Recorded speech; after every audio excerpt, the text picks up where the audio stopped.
Hello and welcome to another Let's Play. Me, GamerWolfSix of Interea. Before we start, if you're interested in playing this game, it's on itch.io for free. And if you want to support them on Patreon, on this game and others, then, well, yeah, go Patreon. Anyways, on the last Let's Play, we eventually pushed the, what are they called, parents/Monder enough that we had a bit of an audience with them, and frustrations all around. But, no one really came to an understanding, but we talked a bit. And then we went on tour here to, what is this place? Lux? Which is a cold and desolate place. Which, it's a bit cold for me, and, what is his name? Nefru. It's hard to remember names sometimes. And, we went to go get some drones, so that we can keep cool. Is there anything else? Not that I can think of, so reset. And play. You don't even enter the building as he rummages around in some metal crates right at the entrance before activating black dome-shaped drones that float above us. I can already tell that they're far more advanced than compared to Adastran drones, and I'm even more impressed when I feel a warm, cone-like shape pour over me. You know, cones. You can adjust the heat with commands from your lingua. I watch Nefru as he seems to squirm in delight at the feeling of his own drone's warmth. So, is this where we're going to be staying? They both laugh. No, you have our own living space with the Emperor, likely far outside the city. Oh shit, speaking of, I think Amicus is Pugnu. I'm not sure, I think it could either be a wrestling or a debate match. But anyways, Pugnu match is gonna start soon. Let's pick up the pace and get to the amphitheater. The one that's right behind us, maybe. I feel the uneasiness return. Already? Don't we have meetings and speeches to do, or something? No. This is what the city cares about most. If Amicus beats their champion, their only desire for representation will be destroyed. I honestly hope that Amicus is willing to take the fall for our delegation. Yeah, hopefully. I mean, Amicus isn't that dumb, right? I'd rather it not happen at all. So, like, is this something that we had to do to come here, or did Amicus go like, hey, I'm gonna challenge them because funsies, and then it turned into a thing? Meh. They like this kind of shit. I worry more about one of those famous Lux riots happening while we're here. Their words don't even offer much comfort as you make your way to the city center. The eyes of the peering wolves seeming to follow us the entire way there.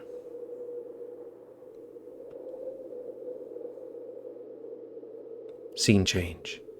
Amicus stands in the middle of the amphitheater, still seething after Cassius's speech. By any other standard, it would have been a fine speech, something he himself would have been proud of if he had been the one giving it, to give it. For Cassius, though, it was subpar at best. He'd certainly say what it was needed to be said, but his usual fire and passion had been absent. While there was no large crowd due to the curfew, it was obvious the Luxians were aware of how lacking his speech had been. Even now, the triumvirs appear slightly perturbed, and Amicus closes his eyes in quiet frustration as he imagines the thousands of citizens listening to the speech in their homes. Still, Amicus knows that he won't be scolding his brother after all this is said and done. He won't? Cass had not been himself since his poisoning. Yeah, fair enough. And Amicus had suspected that, well, what would be his first speech since that instant wouldn't go well. Amicus also imagines that Cassius is having to verbally pledge his support for him, only to him, only made it more difficult for his younger brother. But now, the exhibition match is already upon him, and because of that uninspiring speech, Amicus realizes that he must lose this match if he is to quell the city of Rebellion's fury. As he warms up, stretching and practicing his stances, he watches his soon-to-be opponent do the same out of the corner of his eye. I feel like I've had a feeling of this from the past. I don't know what. Oh, there's that guy. I've seen a picture of him, kinda. The old wolf, who had been smiling pleasantly off to the side for the duration of the introductory speeches, moves rather smoothly, and Amicus notices his unusual focus on kicks. He's not... Ooh, there's that music again. It's not anything Amicus hasn't come up against in the past matches. His past matches. And he has little doubt he can easily crush the old man if he caught him in a grapple. But that wolf is a hero, a champion in these lands. Amicus knows that the consequences of beating him in front of his own people might very well lead to a sudden, unlawful end to the curfew, followed by a riot that would endanger the entire delegation. Amicus glances over to where that delegation is seated, and he's a bit startled to see Dark settling down to watch. Well, feeling like things should go well because, the parents haven't intervened, I guess. He would have preferred that his human not see this match. It still fills him with a burst of energy, intending to show him how physically capable he is. Indeed, Amicus has shown him that plenty of times during their own physical encounters in his bedroom. I showed him that plenty of times during their own physical encounters in the bedroom, but that required considerable restraint on his part. As Amicus straightens up, breathing evenly, the old wolf disrobes and finally steps toward to greet his emperor. Amicus already knows him to be Magister, the unusual name having been given to him later in his life, indicative of his status among the people of Lux. Good day, His Imperial Highness. I am Magis, your chosen opponent for a friendly bout of Pugnu. Pugnu. I'd be honored if you were to join me in the proud and ancient sport, if you're ready, Your Majesty. Amicus nods his head, as the old wolf bows low to the ground, sensing only a genuine feeling of goodwill from the other wolf. Of course, Magis. Shall we assume our positions? He's gonna wear his crown during a thing? And jewelry? You'd think that wouldn't be good during a grappling match, Magnus answers by falling into an old stance that seems to emphasize striking over grappling, as Amicus squats low towards the ground. Their styles seem to be the opposite ends of the spectrum in Pugnu techniques, but Amicus has dealt with such fighting styles in the past, especially from Kato. He doubts this wolf will be able to match that warrior's speed and strength. Deciding to make the first move, Amicus rushes for a tackle, knowing that a takedown would instantly turn the fight in his favor. While he still plans to throw this match, he intends to make it look good. Dark is watching after all, and maybe his powerful charge will let the old wolf know that his impending win is artificial. His muscles propel his bulk forward, and in the back of his mind, Amicus slightly worries they might accidentally end the match by crushing the old wolf. Yeah, I was feeling like this guy is not going to be a pushover. Anyways, poof. His rush is brought to an instant and jarring halt. The jolts emanating through his core before spreading out to his limbs, making him almost fold in half in midair. Pressure builds in his chest, then into his cheeks, which almost humorously swell up before his breath blasts out his muzzle, so hard and fast that it makes his lips ripple. It only lasts for a few seconds, but Amicus is at least able to understand that he had been viciously kicked in the stomach. So hard, in fact, that Mag's foot had barely disappeared into his belly. Nearly. Somehow his opponent doesn't budge in the least bit, as he holds steady against Amicus' much larger bulk, and finally the younger wolf comes back down to land on weak ankles. Amicus then folds up on the floor of the amphitheater. Folds? Yeah. Deflating silence ringing in his ears as he heaves several times, wondering how he'd been so affected so badly, despite being tensed and ready. He manages to keep calm, waiting for his breathing to return to normal, having experienced similar situations during sparring matches with his father, and then with Cato. In fact, not since Cato had he felt such a breathless agony, but even he had never managed to land such a blow when Amicus had been prepared. The elf tries to not look toward his delegation, pushing the knowledge from his mind that his human is watching. Finally, he begins to breathe normally, and manages to pull himself back up to his feet, trying to muster back up his will to fight after having it knocked from him. The older wolf had been slowly moving back and forth in a half circle in front of Amicus, making himself look busy, clearly avoiding a possible grappling situation. The humiliation of the first blow warms Amicus' cheeks and ears, his memory having his belly being hollowed out, leaving his belly feeling hollowed out.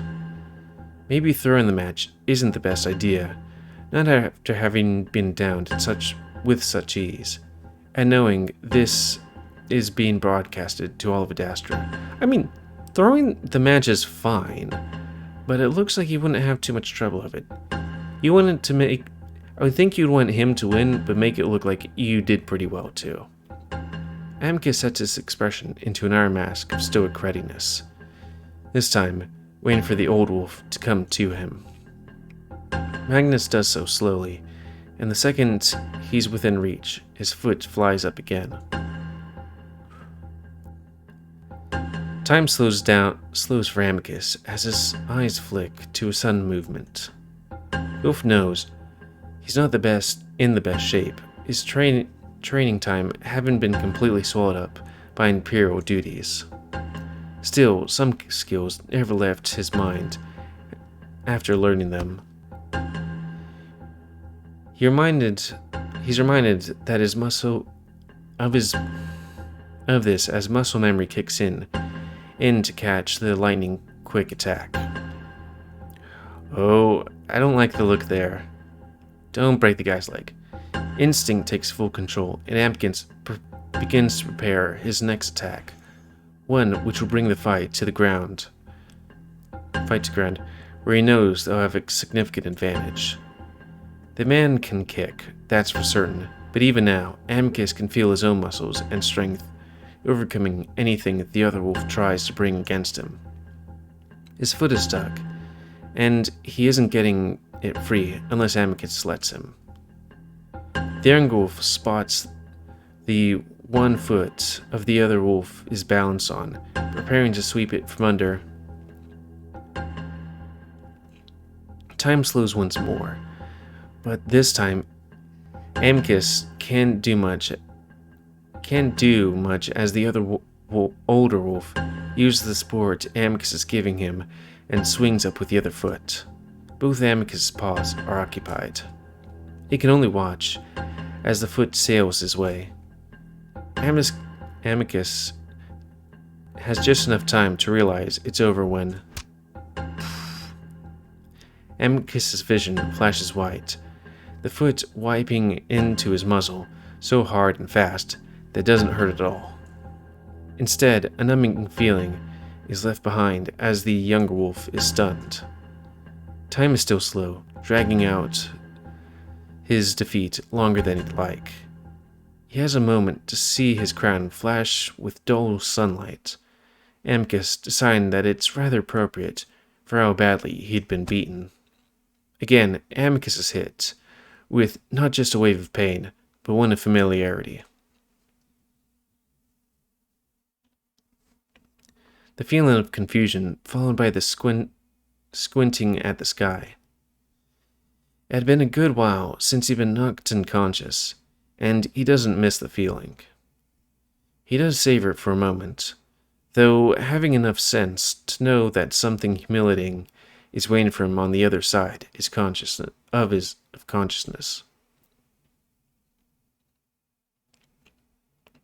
Seeing Magis, Amicus is reminded of what happened, and he groans internally.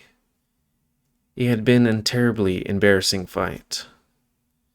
It lasted about as long as the average match, though the kick that at the beginning was certainly something that would be hard to live down. It would likely be replayed on the news channels over and over, similar to Nefru's crash with Kato. Sure, he could ban it, but that would only confirm him to be as humiliated as he feels right now.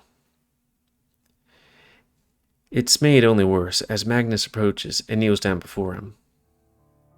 Your Imperial Highness, are you alright? Amicus stares for a moment, trying to judge the other wolf's intentions. That's important, now that he is sure to become part of their delegation. But again, rather than sensing any malicious intent to further humiliate the younger wolf, Amicus only sees genuine feelings of respect. Quickly, the Emperor rights himself, taking the crown from the other man.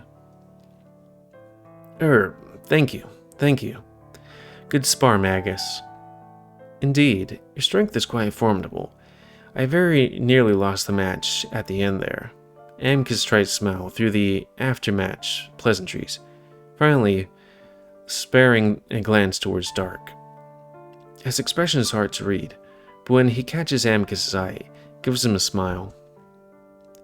It's tight and concerned, but it still surprises the young wolf. It's as if he's trying to let Amicus know that's okay that he lost, that he's only concerned for his well-being.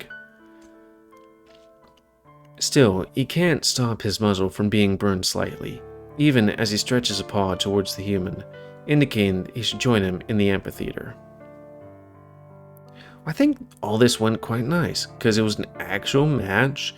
He lost maybe quite hard at some points, but like, the guy's a champion for a reason, you know? And not for politics. I see Amicus's invitation to join him and quickly take my place by his side. I can tell that he's embarrassed right now. Of course he would after what happened, but I'm just glad to see that he's mostly okay after the brutality of the fight.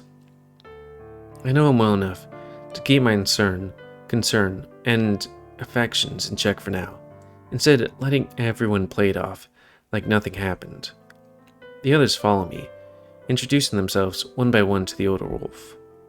While Virginia had watched the entirety of the fight with hardly any expression, I was a bit surprised to see Cassius lower his eyes when it became clear Amicus was losing. I assumed he might take pleasure in seeing his Emperor brother being trounced, but he just seems to have been made uncomfortable by the whole thing. Meanwhile, Nefru just had watched with an expression that seemed on the verge of disgust, where Brunus visibly cringed and shook his head throughout. I mean,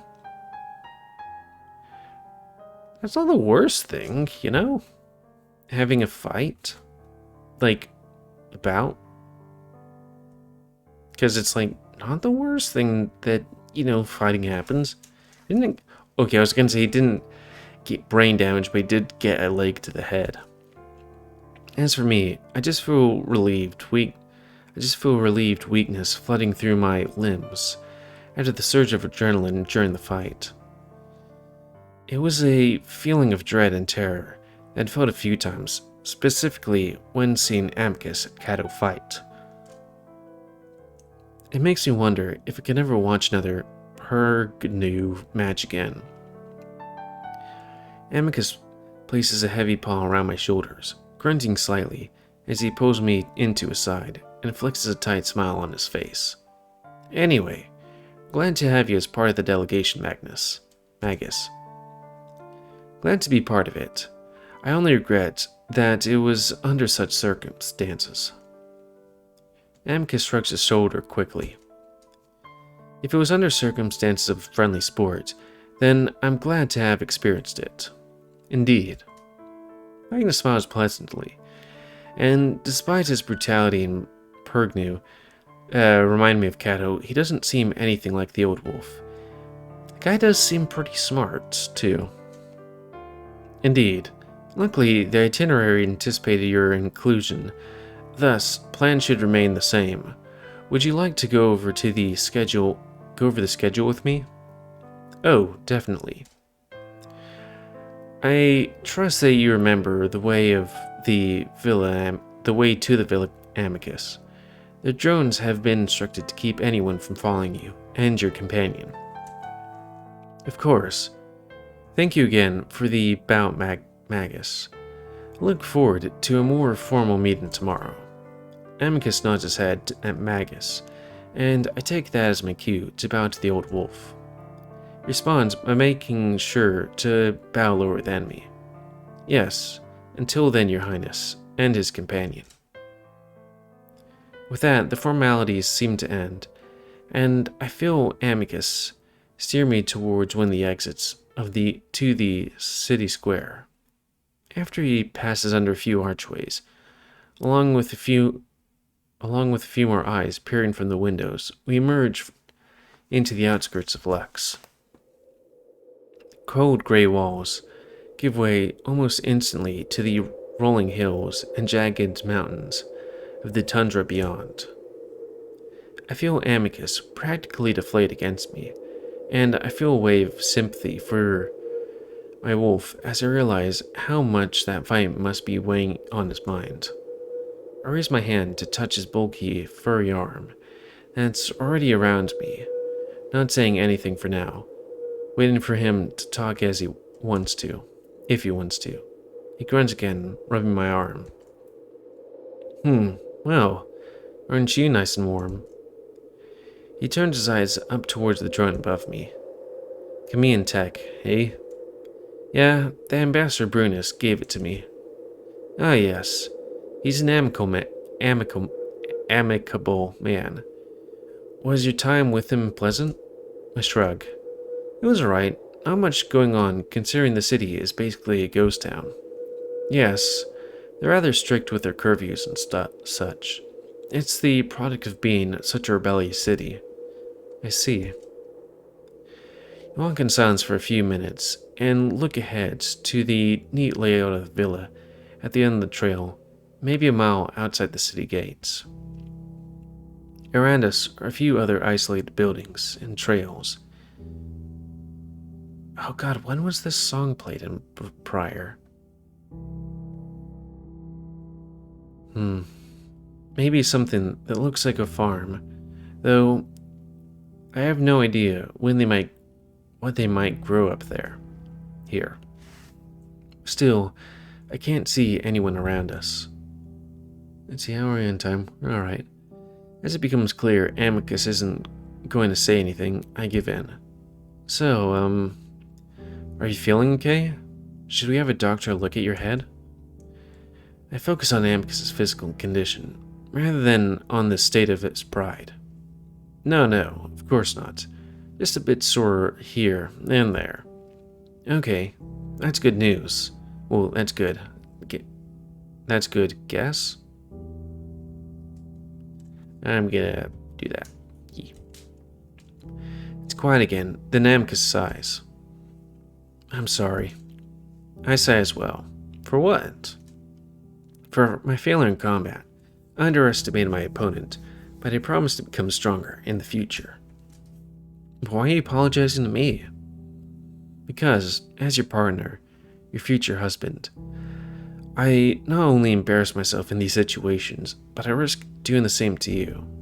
I absorb that, keep my frustration at those words in check. Like, dude, yeah, he had to be very strong in fights against Kato. Hopefully you won't have to do that in the future, but it's like, yeah, don't bloody care about that embarrassment shit, you know? Amicus, I'm not embarrassed. I was terrified for you. And now I'm relieved that you seem okay and that it's over. That's all I feel right now. You must at least feel slightly embarrassed for me, no? No. This time, Amicus sighs in frustration. Sometimes, I think you only say things because it's the correct thing to say in our culture, your culture. You emphasize me being an individual and dismiss your own feelings as unimportant. I stay quiet. Dark? Yes? Do you have anything to say to that? I don't know. I'm just not sure what to say. Is what I just said that bad? Maybe. It just feels like you're dismissing your own feelings right now. How so? They accuse me of saying things because of my culture, and not because it's how I actually feel. Watching you fight, it's almost bad as watching those fights you had with Kato. I cannot care less about being embarrassed right now. Oh, well, you know the situation's completely different. Yeah. Our conversation seems to end there. The villa only a few minutes away now. I'm okay with letting go. Too tired to argue right now. Amicus squeezes me to his side again. Well, listen, the hard part is over here in Lux. Over the next 2 days, we can do whatever we like. I feel like I've heard Amicus say that more than a few times, and it always seems to not quite work out that way. You sure some duties won't pop up? Here and there, but I've arranged for them to call me through my portal, so much as I struggle to use one. But I arrange for them to call me through my portal as much as I struggle to use one. Sorry, I really want to play this game. It's just that my reading abilities kind of tank a little bit sometimes. It's kind of funny how the past do this, and like, I like reading. I suck at reading. Do you have things planned? Yes. Tomorrow we visit 2 famous natural springs in the mountains. Just us 2. That does sound kind of nice. Alright. And Dark, I'm sorry again. I'm simply sulking after being beaten so badly. I'm not going to ruin this trip. I look up at my wolf, letting the hurt I'd felt a few minutes ago fade into the background. I'll hold you to it. For now, I assume there's a bath in the villa. Maybe I can give you a massage, like old times. Oh, well. The wolf rubs his stomach. Definitely wouldn't mind that right now. It's a date then. Indeed. Amicus stops at the door of the villa, then leans in to kiss me. And we kiss for a long time, with no prying eyes around to disturb us. Oh, that's cute. Hella cute. And with it being on good time-ish, even though we're about a minute away, but by the time we do the ending spiel, they'll be at time. So anyways, that's going to be the end of this. Let's place a comment, because I like comments. Don't you like, dislike, tips, tricks. Otherwise, if you like my YouTube and would like to see it grow, then please subscribe and share the videos that we grow. And please remember to spend your ammo so I control the pit population. And until next time, let's play me, GamerWolfSix of Adastra. Sorry. Interea. Interea? Interea. Interea? I guess so. So thanks and see ya. Oh, and if you want to play this game, itch.io or on Patreon. Give them monies. Thanks, see ya.